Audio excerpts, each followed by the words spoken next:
The continental European boxing scene these days seems to be somewhat underrated, especially when it comes to the lighter weight categories.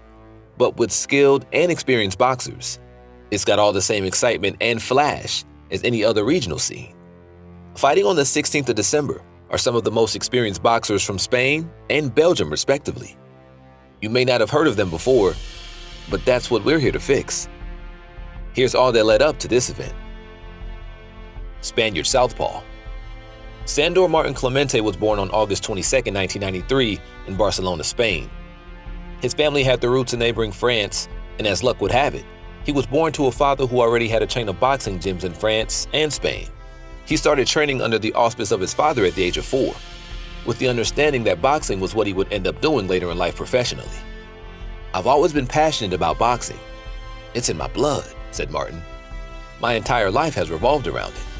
Thanks to my father's involvement, I've been able to be great in fights, and I always dreamed about being there myself. That day arrived, and I fulfilled one of my dreams." Sandor Martin continued to train and go through life and education for the next decade or so.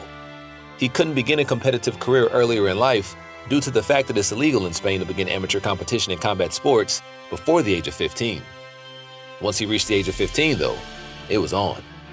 He would claim in an interview later that he had amassed an amateur record of 25-0-1 by the age of 18. And not only did he become the Spanish national amateur champion within his weight class, he also fought internationally in France, Greece, and Uruguay.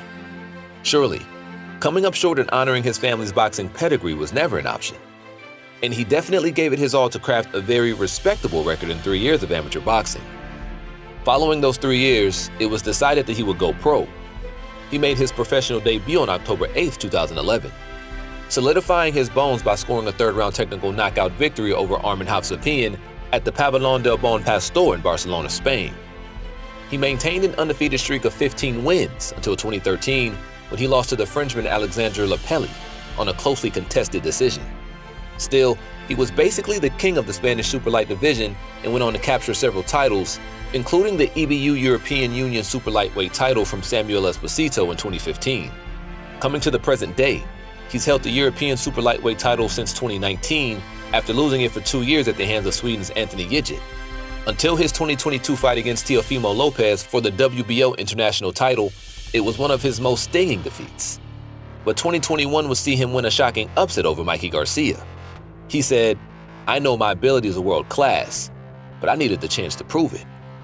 Mikey Garcia gave me that opportunity, and that's where I believe they made their mistake. I've always said that since I arrived in the US, and it wasn't an act of arrogance, but rather an act of confidence. And I delivered on my promise. I think I had a great performance. We shocked the world with the way in which we defeated Mikey Garcia, being a more complete fighter and showing a very intelligent fight plan. But I believe I'm ready for much more. I'm capable of offering much better fights, and in my next few fights, I'll surprise everyone."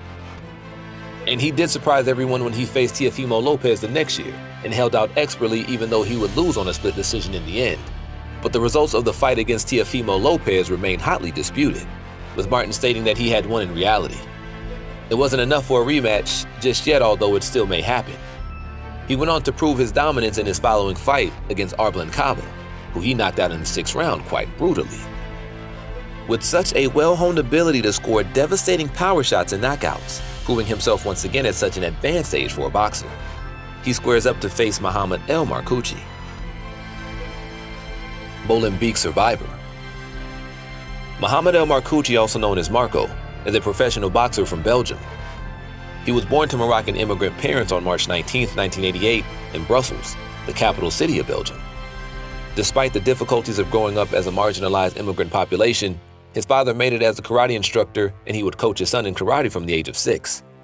But at the age of 12, he started to be drawn to a life of petty crime, even facing significant amounts of peer pressure. He resisted for as long as he could, despite the sheer difficulties in staying clean in an insulated community like that. It was also during this time that he would start to take a liking to boxing. In the end, however, it was not only boxing that changed El Marcouchi's life and pushed him away from crime. It was also his father. Without intervention, he was set to drop out of school and become a petty criminal being peer pressured by his friends. El Marcouchi was given the most important piece of advice by his father. So one day I came home and said to my father that I wanted to stop secondary school because I wanted to work. Then my father took me in his car for a drive in the streets of Molenbeek by night and showed me the junkies who were at the corner of each street. He told me, "Is this what you want to become?" El Marcouchi recalled. After graduating from high school, he would find clerical work at the office of Van Mauer, the ex-mayor of Brussels. This was what he wanted, as he said. That job was perfect for me because it allowed me to train as I wanted. I was working a lot of extra hours in order to have more days off to train and to fight abroad.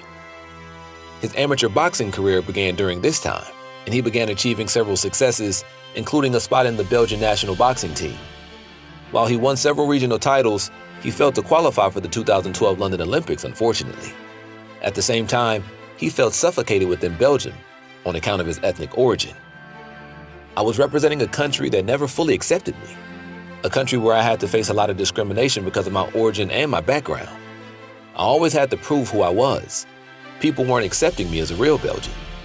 They were always asking me about my origin and referring to it.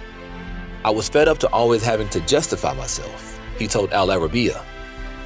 He made his professional debut in boxing on May 12, 2012, and scored amazing victories over his first two opponents while still fighting out of Belgium. But that didn't feel like enough.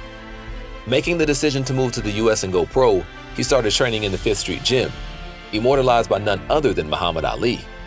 With all the determination in the world he began, although he would lose his fight in Miami against Jose Resendez. After the fight with Resendez, though, El Marcouchi would become a feared prospect, winning one fight after the other with knockouts, TKOs, and unanimous decision victories. He was melting the opponent, and he particularly did a number on many Dominican boxers, chief among them Junior Rodriguez, who he beat up badly in 2015 before sending him home. 2017 would see him fight in his ancestral Morocco, in a rather widely publicized event against Sharif Quay for the African Boxing Union African Super Light title. His victory signified a milestone for the development of boxing in North Africa as a whole, within the lighter weight categories, and it seems that he had finally found a very supportive fan base in his father's own country. From 2017 till now, he'd only suffered 2 losses, with the most recent one being in 2022 at the hands of Dominican talent Jonathan Alonso. Given the fact that he's only had one fight going all 12 rounds, his upcoming fight with Sandor Martin is going to require him to muster all the strength and skills in his inventory, although the fight being set for 8 rounds could give him the advantage he needs.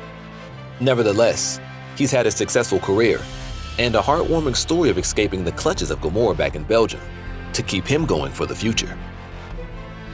Fighters compared. Sandor Martin has made a name for himself as one of the most dynamic boxers to ever come out of Spain. He brings forward a unique approach to the ring with great fight IQ, adapting to different opponents and their varying fighting styles while also remaining insistent on his most valuable skills. He prefers to stay at a distance during his fights, which he maintains by pawing with his right jab and pot shots with a straight left, which often gets credited with many of the knockouts he's managed throughout the course of his career. He manages distance well, but doesn't use a lot of lateral movements, and while he pays attention to defense, it may sometimes be lacking. However, it's his mastery of timing and counterpunching that can often leave power punchers like Mohamed El Marcouchi in the danger zone. With El Marcouchi, a fight is always a flurry of constant pressure and deft head movement to avoid counterpunching usually. He has no problem swaying side to side when faced with an opponent who has his guard up firmly, as he can always find a way to attack the waist to make standing up difficult. If he can go for a clean shot to the liver, it starts to spell the end. Other than that, his strong right hooks aimed at the head have given him many of his prolific knockout victories. With the lack of lateral movement on Sandor Martin's part, he could quickly overwhelm him with relentless pressure, much like how Italian-American boxer Carmen Basilio defeated Sugar Ray Robinson. Such a kinetic style of fighting relies on him being well-conditioned with enough body stamina reserves to continue putting the energy behind his strikes. Given his thin body frame, the critical weakness in this regard is Martin's ability to counterpunch and land it in the body at crucial moments of an attack combo. A few good punches to the sternum and liver this way would put Marcouchi in serious trouble. With their fight styles being complete opposites, it's going to be fun to watch, especially since it's going to be an 8-round fight, putting the ball in Marcouchi's court if he can use it well. Will the Spaniard score a victory? Or will Marcouchi leave behind yet another example of hope for the young children back home? Leave us a like and subscribe if you agree with our assessment of this showdown. We'll see you again when the dust settles on the canvas.